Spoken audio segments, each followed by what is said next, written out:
మిత్రులారా, అమెరికాలో ప్రజాస్వామ్యం ప్రమాదంలో పడనుంది అని ఎవరో కాదు, దిగిపోతున్న అధ్యక్షుడు అన్నారు.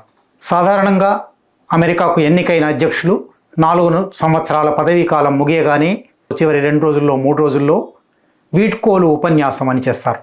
జో బైడెన్ కూడా శనివారంతో తన పదవీ కాలం ముగియనుండడంతో ఒక వీడ్కోలు ఉపన్యాసం చేశారు. ఆ వీడ్కోలు ఉపన్యాసంలో ఆయన ప్రపంచం ఆశ్చర్యపోయే అనేక సంగతులు చెప్పారు. Today an oligarchy is taking shape in America of extreme wealth, power and influence that literally threatens our entire democracy. ఆలిగార్కీ అనే మాట వాడారు ఆయన. ఆలిగార్కీ అంటే పుట్టుక వల్ల కానీ, అభిజాత్యం వల్ల కానీ, సంపద వల్ల కానీ, మత అభినివేశం వల్ల కానీ, సైనిక శక్తి వల్ల కానీ అధికారం సంపాదించుకున్న ఒక పిడికెడు మంది ముఠా. దీన్ని సాధారణంగా అల్పజన పాలన అంటారు, లేదా కులీనులైన కొందరు పెద్ద మనుషులు కూడుకొని చేసే రాజ్యాధికారం అంటారు. ఇటువంటి ఆలిగార్కీలు చరిత్ర పొడవునా అనేక దేశాల్లో అనేకం ఉన్నాయి. వాటి గురించి కూడా మాట్లాడుకోవచ్చు. కానీ అమెరికా తనను తాను గొప్ప ప్రజాస్వామ్యాన్ని చెప్పుకునే దేశంలో ఆ ప్రజాస్వామ్యం రద్దు కాబోతున్నది, ప్రమాదంలో పడబోతున్నది. ఆ స్థానంలో ఒక ఆలిగార్కీ రానున్నది అని 4 సంవత్సరాల పాటు పాలన నెరపిన అధ్యక్షుడే ప్రకటించడం ఆశ్చర్యాలలోకెల్లా ఆశ్చర్యం. డొనాల్డ్ ట్రంప్ రేపటి నుంచి, ఆదివారం నుంచి అధికారం చేపడతారు. అంటే ట్రంప్ అధికారంలో ఒక ఆలిగార్కీ పాలన రాబోతున్నది అని ఇవాళ జో బైడెన్ అన్నాడు. కానీ కొంచెం చరిత్రలోకి వెనక్కి వెళ్తే 1961లో ఐసెన్ హోవర్ అనే అప్పటి అధ్యక్షుడు, రిపబ్లికన్ పార్టీ అధ్యక్షుడుగా దిగిపోతూ వీడ్కోలు ఉపన్యాసంలో అమెరికా పాలనా వ్యవస్థ సైనిక పారిశ్రామిక ముఠా గుత్తాధిపత్య ముఠా చేతుల్లోకి అమెరికా పోబోతున్నది అని అన్నాడు. అధికారంలోకి వచ్చింది డెమోక్రటిక్ పార్టీ. మొదట కెనడీ కావచ్చు, ఆ తర్వాత లిండన్ బి జాన్సన్ కావచ్చు, డెమోక్రటిక్ అధ్యక్షులు అధికారంలోకి వచ్చారు. కానీ ఐసెన్ హోవర్ చెప్పినట్టుగానే ఆ 60వ దశకం, 1960ల దశకాలు ఒక మిలిటరీ ఇండస్ట్రియల్ కాంప్లెక్స్ వల్ల ప్రపంచవ్యాప్తంగా యుద్ధాలు, ప్రత్యేకించి వియత్నాం యుద్ధం, దానివల్ల అమెరికా సమాజంలో సంక్షోభం వ్యాపించడం, నల్లజాతి ఉద్యమం, విద్యార్థుల ఉద్యమం, స్త్రీల ఉద్యమం, అమెరికన్ సమాజం అతలాకుతలమైపోయింది. యాంగ్రీ 60s అంటారు. 60 ఏళ్ళు గడిచిన తర్వాత 2025 ప్రారంభంలో దిగిపోతూ జో బైడెన్ ఆలిగార్కీ చేతుల్లోకి అమెరికా పోబోతున్నది, ప్రజాస్వామ్యం ప్రమాదంలో పడబోతున్నది అంటున్నారు. 2020లు ఏమవుతాయో, యాంగ్రీ 60స్ను పోల్చిన ఈ యాంగ్రీ 20s అవుతాయా, లేక మరొకటి ఏమైనా అవుతుందా? అయితే బైడెన్ ఉపన్యాసంలో ఈ ఒక్క మాట మాత్రమే కాదు, ఈ మాట చాలామంది చర్చిస్తున్నారు గత 3 రోజులుగా. కానీ ఇది మాత్రమే కాదు, ఆయన ఉపన్యాసంలో గుర్తించవలసిన అనేక అంశాలున్నాయి. మొట్టమొదటి అంశం, ఆయన ఏ సూపర్ రిచ్ గురించి, టెక్ మెగా బిలియనీర్స్, ఏ సాంకేతిక పరిజ్ఞానపు శతకోటీశ్వరులు, సహస్ర కోటీశ్వరులు అమెరికా పాలనను చేజిక్కించుకోబోతున్నారు అని అన్నాడో, సరిగ్గా వాళ్లే జనవరి 20న డొనాల్డ్ ట్రంప్ పదవీ స్వీకార ఉత్సవానికి హాజరవుతున్నాము అని క్యూలు కడుతూ ఉన్నారు.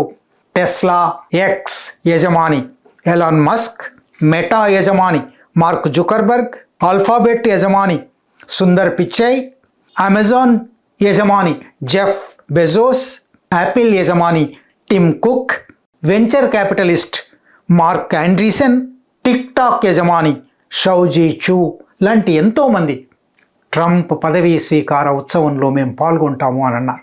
అంత మాత్రమే కూడా కాదు, ట్రంప్ పదవీ స్వీకార ఉత్సవాన్ని పెద్ద ఎత్తున భారీగా ఆడంబరంగా జరపడానికి విరాళాలు ఇవ్వండి అని రిపబ్లికన్ పార్టీ పిలుపు ఇస్తే $170 మిలియన్ నిధులు పోగుపడ్డాయి. ఈ $170 మిలియన్ నిధులు పోగుపడడానికి అనేక మంది సంపన్నులు, టెక్ కంపెనీల యజమానులు, కార్పొరేట్ బడా పెట్టుబడిదారులు విరాళాలు ఇచ్చారు. యాపిల్ టిమ్ కుక్ విరాళం ఇచ్చాడు, మైక్రోసాఫ్ట్ సత్య నాదెళ్ల విరాళం ఇచ్చాడు. ఇటువంటి అనేక మంది ఇచ్చారు. అంటే ఒకవైపు బైడెన్ టెక్ సంపన్నులు, శతకోటీశ్వరులు, సహస్ర కోటీశ్వరులు, ఒక ముఠా పాలన రాబోతున్నది అని ప్రకటించాడు. దానికి సూచన అన్నట్టుగా డొనాల్డ్ ట్రంప్కు అటువంటి వాళ్ళ నుంచి విరాళాలు అందుతూ ఉన్నాయి. సరిగ్గా ఐసెన్హోవర్ ఉపన్యాసం దగ్గరికి మళ్ళీ వెళ్తే, a tech industrial complex that could pose real dangers to our country అని ఐసెన్హోవర్ అన్నాడు. దానికి ప్రతిధ్వనిగానే దేశపు ప్రజాస్వామ్యానికి పెను ప్రమాదం రానున్నది అని బైడెన్ అంటూ ఉన్నాడు. దాన్ని వివరణ కూడా తన ఉపన్యాసంలో ఇచ్చాడు. సోషల్ మీడియా ప్లాట్ఫారాల మీద ఎంత మాత్రమూ అదుపు లేని, నియంత్రణ లేని, పరిశీలన పరీక్ష లేని అబద్ధ ప్రచారం సాగుతూ ఉన్నది. ఈ అబద్ధ ప్రచారం వల్ల సత్యం అనేది నానాటికి కుంచుకుపోతున్నది. అమెరికన్ ప్రజల మీద మిస్ఇన్ఫర్మేషన్, డిస్ఇన్ఫర్మేషన్, తప్పుడు సమాచారం, సమాచార రాహిత్యం అనే ఒక వెల్లువ ముంచెత్తుతూ ఉన్నది. ఈ వెల్లువ వల్ల అధికారంలో ఉన్నవాళ్ళు తమ అధికారాన్ని దుర్వినియోగం చేయడం సాధ్యమవుతూ ఉన్నది అని ఆయన దాన్ని ఇంకా వివరిస్తూ, the free press is crumbling, స్వేచ్ఛాయుతమైన స్వతంత్రమైన పత్రికా రంగం, ప్రచార మాధ్యమాల రంగం గొప్ప కూలిపోతున్నది. ఎడిటర్స్ ఆర్ డిసపియరింగ్, సంపాదకులు అనబడే వాళ్ళు అదృశ్యమైపోతున్న జాతిగా సంపాదకులు మారిపోయారు. Social media is giving up on fact checking. ఇంతకాలము ఫేస్బుక్కు లేదా మెటాకు ఎవరైనా ఏదైనా పోస్ట్ పెడితే ఇది వాస్తవం అవునా కాదా పరిశీలించి వాస్తవం కాకపోతే తొలగించే ఒక ప్రక్రియ ఉండేది. ఎక్స్లో ఆ ప్రక్రియ లేకుండా చేశారు. ఎక్స్ను చూసి ఇప్పుడు మెటా కూడా, ఫేస్బుక్ కూడా గత వారం కిందనే ఇక నుంచి ఫ్యాక్ట్ చెకింగ్ చేయబోము, ఇక నుంచి ఎవరు తప్పులు రాస్తున్నారా ఒప్పులు రాస్తున్నారా చూడబోము, ఏదైనా అంటే పచ్చి అబద్ధాలు కూడా ప్రచారం చేయడానికి వేదిక కల్పిస్తాము అని ఫేస్బుక్ ప్రకటించిన వారం లోపలే బైడెన్ ఈ మాట అంటూ ఉన్నాడు. Social media is giving up on fact checking. The truth is smothered by lies told for power and for profit. అధికారం కోసము, లాభం కోసము సత్యానికి తారు పోస్తూ ఉన్నారు, సత్యాన్ని లేకుండా చేస్తూ ఉన్నారు. అదే ఇవాళ సాధారణమైపోతూ ఉన్నది, అబద్ధమే సాధారణమైపోతూ ఉన్నది. ఈ స్థితిలో ప్రజాస్వామ్యం ప్రమాదంలో పడుతుంది. దీనివల్ల భవిష్యత్తుకి ఏమవుతుంది? ఇవాళ కొత్తగా ఒక మిలిటరీ ఇండస్ట్రియల్ కాంప్లెక్స్ వస్తుంది అని ఐసెన్హోవర్ అన్నాడు, వచ్చింది. ఆ తర్వాత ప్రపంచంలో అమెరికా పెంటగాన్, సిఐఏ, అమెరికా సైనిక బలగాలు అల్లకల్లోలం సృష్టించాయి. డజన్ల కొద్దీ దేశాలలో దురాక్రమణలు చేశాయి, సైన్యాన్ని పంపించాయి, అక్కడ దాడులు చేశాయి, యుద్ధాలు కల్పించాయి, ఆయుధాలు అమ్ముకోవడానికి ప్రయత్నం చేశాయి. మిలిటరీ ఇండస్ట్రియల్ కాంప్లెక్స్ తన యుద్ధ సామగ్రి అమ్ముకోవడం కోసం యుద్ధాలు కల్పించింది. అక్కడి నుంచి మారి పరిస్థితి సూపర్ రిచ్ టెక్నికల్ ఆలిగార్కీ రాబోతున్నది. ఈ సూపర్ రిచ్ టెక్నికల్ ఆలిగార్కీకి ఆయుధాలు అమ్ముకోవడం కాదు, అబద్ధాలు అమ్ముకోవడం దీని ప్రధాన స్వభావంగా ఉంది. ఇందువల్ల ఏం జరుగుతుంది అని ఆయన బైడెన్ తన ఉపన్యాసంలో మరికొన్ని మాటలు చెప్తూ, అమెరికన్ సమాజం ఇంతకాలము, అమెరికన్ ప్రభుత్వం ఇంతకాలము వాతావరణ మార్పులకు, పర్యావరణ సంక్షోభానికి వ్యతిరేకంగా చేస్తూ వస్తున్న చర్యలన్నీ ఇక రద్దయిపోతాయి. సంపన్న వర్గాలు వాతావరణాన్ని ధ్వంసం చేసి, పర్యావరణాన్ని ధ్వంసం చేసి తమ లాభాలు పెంచుకునే ఒక పరిస్థితి కొనసాగుతుంది. ఆ పరిస్థితిని నిలిపి ఉంచడానికి, యథాస్థితి కొనసాగించడానికి అబద్ధాలు చెప్తాయి. అది మాత్రమే కాదు, ఆర్టిఫిషియల్ ఇంటెలిజెన్స్, కృత్రిమ మేధో పరిజ్ఞానం వెల్లువలాగా ముంచెత్తుకొస్తూ ఉన్నది. దీన్ని నియంత్రించడం, దీన్ని మనిషి అదుపులో పెట్టుకోవడం జరగకపోతే దీనివల్ల చాలా ప్రమాదాలుంటాయి. Powerful forces want to wield their unchecked influence to eliminate the steps we have taken to tackle the climate crisis. వాతావరణ సంక్షోభాన్ని అరికట్టడానికి మేము తీసుకున్న చర్యలను ఈ సంపన్న వర్గాలు, ఈ బలాధిక్య వర్గాలు, ఈ ఆధిపత్య వర్గాలు ధ్వంసం చేస్తాయి. We must not be bullied to sacrifice the future of our children and our grandchildren. వాళ్ళ అధికారం కోసం, వాళ్ళ లాభం కోసం వాళ్ళు మన పిల్లల భవిష్యత్తును, పిల్లల పిల్లల భవిష్యత్తును తాకట్టు పెట్టబోతున్నారు. దీనికి అంగీకరించడానికి వీల్లేదు.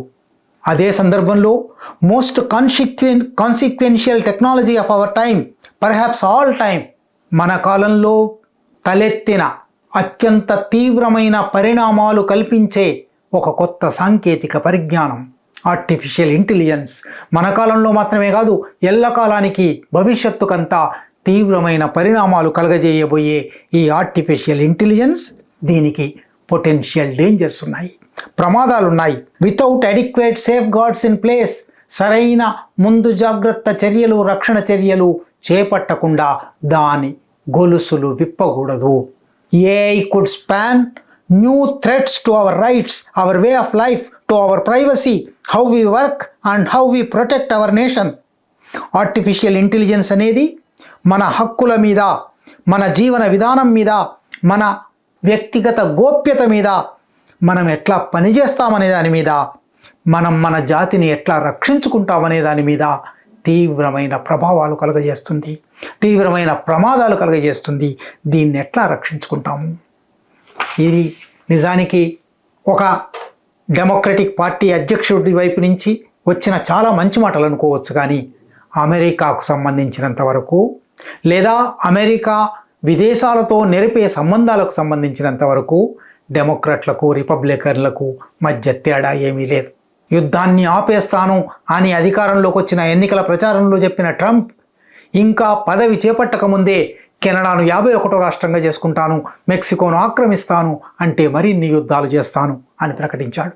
ఇంతకుముందు చెప్పినట్టుగా రిపబ్లికన్ అధ్యక్షుడే ఐసెన్హోవర్ మిలిటరీ ఇండస్ట్రియల్ కాంప్లెక్స్ గురించి మాట్లాడాడు. కనుక రెండు పార్టీలు బహుశా దేశీయ ఆర్థిక వ్యవస్థ విషయంలో, సామాజిక, రాజకీయ, ఆర్థిక, సాంస్కృతిక వ్యవహారాలలో తేడాలు చూపెట్టవచ్చునేమో, కానీ విదేశాంగ విధానంలో రెండూ సమానమే. అందువల్ల తేడా వచ్చేదేమీ లేదు. అమెరికాలో ఆలిగార్కీ పాలన రాబోతున్నది అనేది నిజానికి ప్రపంచంలో ఇప్పుడు చాలా దేశాలలో ఆలిగార్కీలే నడుస్తున్నాయి. చిన్న ముఠా, ఒక పాలకవర్గ ముఠా, ఒక 2 వ్యక్తులు లేదా 4 వ్యక్తులు లేదా ఎక్కువలో ఎక్కువ 1 డజన్ మంది వ్యక్తులు దేశాన్ని, దేశ పాలనను, దేశ రాజకీయ ఆర్థిక వ్యవస్థను తమ గుప్పెట్లో పెట్టుకుంటున్నారు, తమ పాలన సాగిస్తున్నారు. తమ ఆర్థిక ప్రయోజనాల కోసం, స్వప్రయోజనాల కోసం, రాజకీయ ప్రయోజనాల కోసం దేశ పాలనా విధానాలను, విదేశాంగ విధానాలను, సైనిక విధానాన్ని, పారిశ్రామిక విధానాన్ని మార్చివేస్తూ ఉన్నారు. భారతదేశంలో ప్రజాస్వామ్యం పేరు మీద ఎప్పటి నుంచో ఒక ఆలిగార్కీ పాలన సాగుతున్నది. ఒక 2 పారిశ్రామికవేత్తలు, 2 రాజకీయ నాయకులు ఈ దేశంలో ఆలిగార్కీ నడుపుతున్నారు.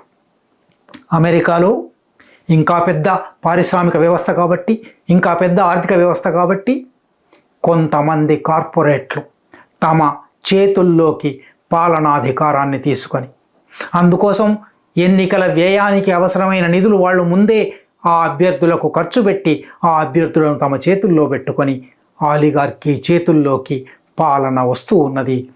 దీని గురించి విమర్శకులు ఎప్పటి నుంచో చెప్తున్న మాటలు నిజమే. విమర్శకులు అలా ఉంచి స్వయంగా 4 సంవత్సరాల పాటు అత్యున్నతాధికారాన్ని అనుభవించిన వ్యక్తి దేశానికి రానున్న పాలనా కాలంలో ఏమి కాబోతున్నది, మన పిల్లల భవిష్యత్ ఏమి కాబోతున్నది, ఆ పిల్లల పిల్లల భవిష్యత్ ఏం కాబోతున్నది అని ఒక హెచ్చరిక చేస్తున్నారు. ఆలిగార్కీల పాలనలో ఇవాళ ప్రపంచంలో అనేక దేశాలున్నాయి. మేలుకుంటాయా?